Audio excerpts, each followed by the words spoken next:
লাউ দিয়ে ডাল আশা করি সবার পছন্দের একটা রেসিপি। কেমন আছো বন্ধুরা? আশা করি ভালো আছো, আমিও ভালো আছি। আজকে মসুরের ডাল দিয়ে কচি একদম কচি লাউ রেসিপি তোমাদের সাথে শেয়ার করব।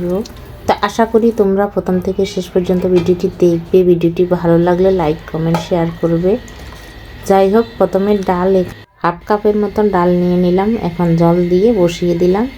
ডালটা প্রায় হয়ে আসছে, ফুটে আসছে। এই পর্যায়ে লবণ পরিমাণ মতন, কাঁচা লঙ্কা দিয়ে দিলাম। তো আমি লাউ কেটে নেব। এখন ডাল হয়ে আসছে, এখন তো লাউ দেওয়া লাগবে। তো লাউটা একদমই কচি, গৃহস্থী লাউ কচি, তাহলে বেশি সিদ্ধ কিন্তু করা যাবে না, তাহলে খেতে ভালো লাগবে না। তো এখন আমি কেটে নিচ্ছি, একদম ডুমো ডুমো করে কেটে নেব, ছোটো ছোটো করে।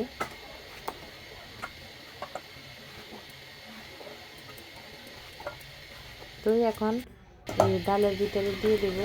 তো ডালের সামান্য পরিমাণ কিন্তু আমি ঘুটনি দিয়ে ঘুটে দিলাম। এখন হয়ে আসছে। এখন লাউর ভিতরে অল্প পরিমাণ মতন হলুদ দিয়ে, যেহেতু ফোড়ন দেবো, তো আলাদা বাটির ভিতরে তুলে নিলাম। তো লাউ ডাল কিন্তু যত পাতলা হবে খেতে কিন্তু ততই মজা হবে। এখন পরিমাণ মতন তেল দিয়ে দিলাম, তেজপাতা, একটা শুকনো লঙ্কা ভেঙে দিলাম, গোটা জিরা দিয়ে দিলাম। তো এখন এই শুকনো লঙ্কাটা যেন ভাজা ভাজা হয়, তো এই পর্যায়ে ডাল দিয়ে দেব।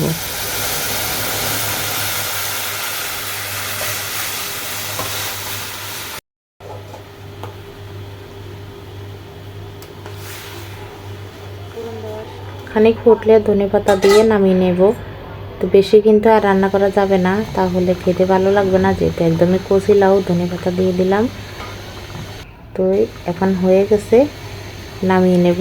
তো বন্ধুরা, এই ডাল লাউর রেসিপি জানি তোমরা জানো, তারপরেও তোমরা আমাকে সাপোর্ট করবে যদি রেসিপিটা ভালো লাগে তোমাদের কাছে। তো আজকের মতন ভিডিওটি এই পর্যন্ত।